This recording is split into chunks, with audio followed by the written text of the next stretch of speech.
One historical legacy that nearly all of Africa shares is that of colonization. Big European empires coming in, throwing down arbitrary borders, and exploiting the indigenous Africans in their quest for continental domination. And yeah, when the map looked like this in the 1900s, it's pretty hard to not picture those imperialist scenes in your mind. But as with most things in Africa, big sweeping characterizations obscure much more complex realities. There are myriad corners of the map where the relationship between native and newcomer was far more complex, and few places where that dynamic had bigger long-term implications than South Africa. Home to an astonishingly bustling web of narratives in the past few centuries, the southern end of the continent is a prime example of how Africans have taken and retaken the reins of their story. Now, before I spend any more time pontificating in this intro, I have a lot of ground to cover, so let's do some history. Recognizably human settlement in southern Africa is about 500,000 years old, with anatomically modern Homo sapiens evolving around 200,000 years ago during the Middle Stone Age. Eventually, and we're talking about human evolution here, so that is a long eventually, there was some new technology in town. As the 1st or 2nd century BC saw the arrival of agriculture into southern Africa, and the early centuries AD brought ironworking. In the southwest, semi-nomadic pastoralists domesticated livestock and cultivated small plants, while the east saw larger and more permanent settlement after the arrival of the Bantu peoples from Central Africa. These groups brought with them the handy knowledge of how to make and use iron, which made farming significantly easier and helped their urban settlements sustain hundreds of people. By the medieval period, it was several thousands, as the Mapungubwe kingdom in the Limpopo Valley became a huge commercial hub in the 11 and 1200s with strong links to trading centers on the Indian Ocean coast. Mapungubwe and the Limpopo Valley later came under the umbrella of Great Zimbabwe, but that is a tale for another time. So by the middle of the 2nd millennium, southern Africa was rocking a variety of different ethnic and linguistic groups. But that diversity was of slim concern to the Europeans who would make their way into Africa over the next few centuries. In 1487, Portuguese sailors crossed southern Africa to pass into the Indian Ocean, and for the next century and a half, they simply treated the south coast as a rest stop. Not so after 1652, when the Dutch officially founded Cape Colony and set about a much bigger operation. From their port in Table Bay, they traded European and Asian goods with the local Khoikhoi people to get provisions for passing sailors. The port was built primarily for use by the Dutch East India Company, but was also open to foreign ships, for a price.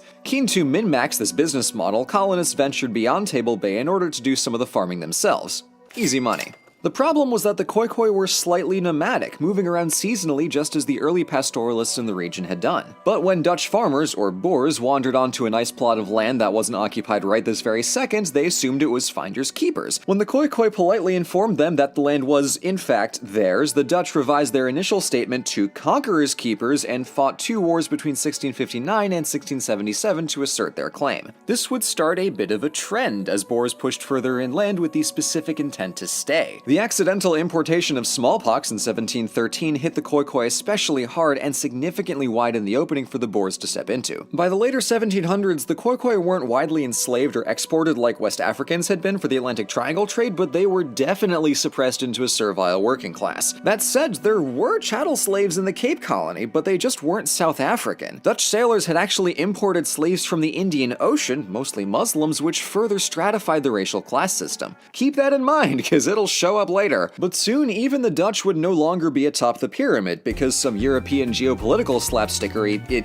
it's a Napoleon thing, resulted in Britain annexing the Cape Colony for themselves in the early 1800s, sending their own settlers to Port Elizabeth in 1820. They also sent tax collectors and abolished slavery, and this is where the colonial dynamic starts to get weird. Because the Boers had been living in southern Africa for a century and a half, in which time they'd incorporated French and Germans, and now, beyond just Dutch colonists, they considered themselves Afrikaners, a local population that, after the arrival of the British, was now being oppressed by alien invaders. That, my friends, is one heck of a swerve, but they were serious, so they adopted the not uncommon strategy of running away from Britain, leaving the Cape Colony in the mid-1830s to trek northeast and establish the Oranje Vrystaat and the Zuid-Afrikaanse Republiek in the early 1850s. As we noted earlier, this land was very much inhabited, so let's hop eastward to see what the Bantu groups were up to. As As it happens, lots. Since the late 1700s, the entire structure and demography of their societies were changing. With new approaches to militarization, small states were consolidating under stronger kings to form large states and confederations to better compete for Indian Ocean trade. By far, the biggest player in this process was the Zulu kingdom under the leadership of Shaka. Much to the enjoyment of biographers everywhere, Shaka was an intricate and unusual character. Exiled from the royal family at a young age and treated horribly by his peers, he came back determined, bordering on cruel sometimes.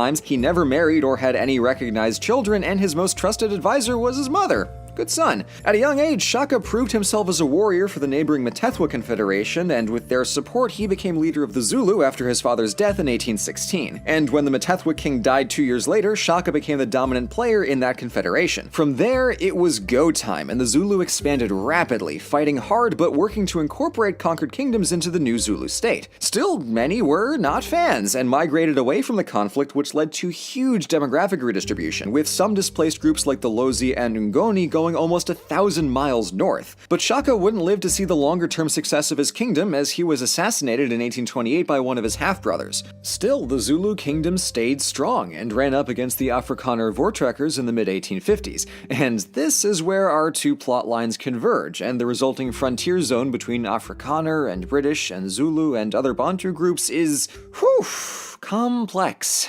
This frontier, like many, saw trade and cultural exchange as well as conflict, with alliances forming and ending based on pure circumstance. So even though the map in the 1800s was already a giant checkerboard, it's important to note that even within all of those states was a dynamic cast of players. The southern coasts didn't just turn oops all British after they started pushing inland. Many of the absorbed groups were able to carry on more or less as they had been, such as the Basutu up in the Drakensberg Mountains, who had formed an alliance in the wake of the Zulu conquests and became an autonomous British protectorate in 1868. The Zulu, however, weren't about to take that offer, and rather preferred to kick the pants off of anyone who tried to muscle in on their land. Unfortunately, Britain took that as a challenge. In 1879, they invaded Zulu land but suffered a fierce defeat at Isandlwana, losing 2/3 of their soldiers and instantly making Zulu a worldwide byword for valor and strength against colonial aggression, with even the British army holding them in a kind of dreaded reverence. Later that year, Britain returned with 5 times the soldiers, leaving absolutely nothing to chance. By the summer, the Zulu had been defeated, their kingdom partitioned, and the last major Bantu state conquered. From there, the last obstacle to dominating the subcontinent were the Boers in the north, who had just made the literally earth-shattering discovery of diamonds and gold in the Orange Free State and Transvaal. So,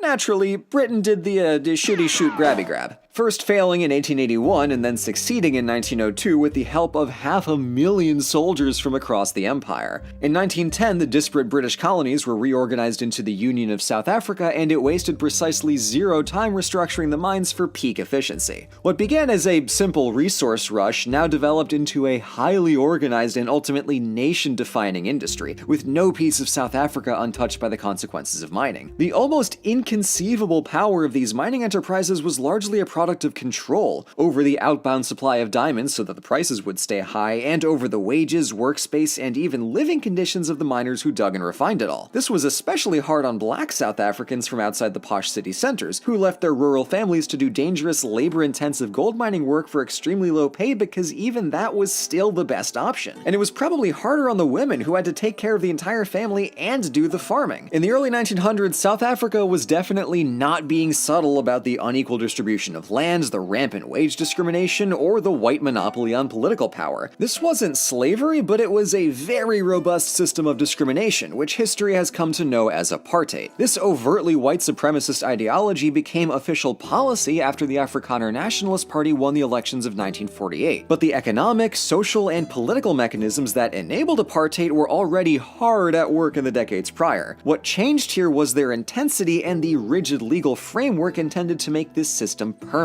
Interethnic marriage was outlawed, schools taught black people they were inferior to whites, blacks needed special permission to go anywhere, and every conceivable public and private amenity was segregated down to the damn stairs. While depriving black people of power, resources, or the simple ability to enjoy public life, the Nationalist Party knew they needed black labor to sustain the economy. So when black civil rights and labor groups recognized this and began campaigning against apartheid, the government responded viciously, banning the African National Congress, arresting their political political and paramilitary leaders, firing into crowds of protesters at Sharpsville and Soweto, and killing the prominent activist Steve Biko in 1977. Biko was beloved by South Africans for his leadership in the Black consciousness movement, which shattered the apartheid fallacy that Black people were inherently lesser. After his activism and his murder, Black South Africans were rightly furious, but also recognized that Biko was right, that it didn't need to be like this, and some of the Afrikaners noticed it too. During the 1980s, the government and economy were under pressure from persistent civilian unrest and paramilitary action, the growing strength of Black labor unions, widespread sympathy abroad, and targeted international economic sanctions. Enter Nelson Mandela. Well, not really enter, he had been in prison since 1962, but while still jailed, he was cultivating potential reformers from within the National Party, looking to convince pliable Afrikaners to let this broken system go and build something new.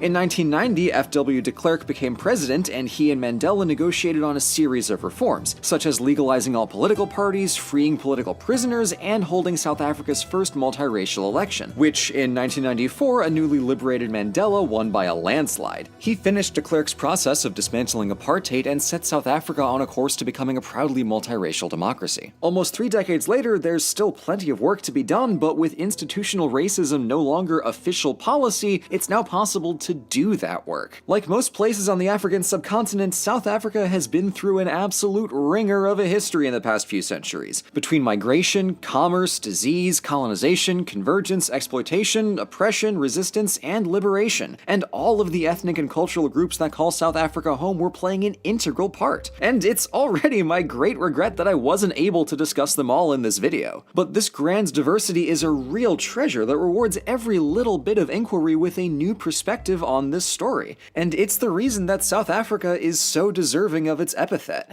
the Rainbow Nation. Thank you so much for watching. As I hope I've shown, this history is fascinating in its own right, but as an American, the story was especially intriguing because of how many direct points of comparison and of contrast there are between the American and South African narratives. But that's part of the joy of Black History Month. Learning anything in one area can illuminate other aspects of the global Black experience. And to help this video serve as a springboard for you to discover more about Black history, I've linked some cool resources down in the description below. I really hope you check them out.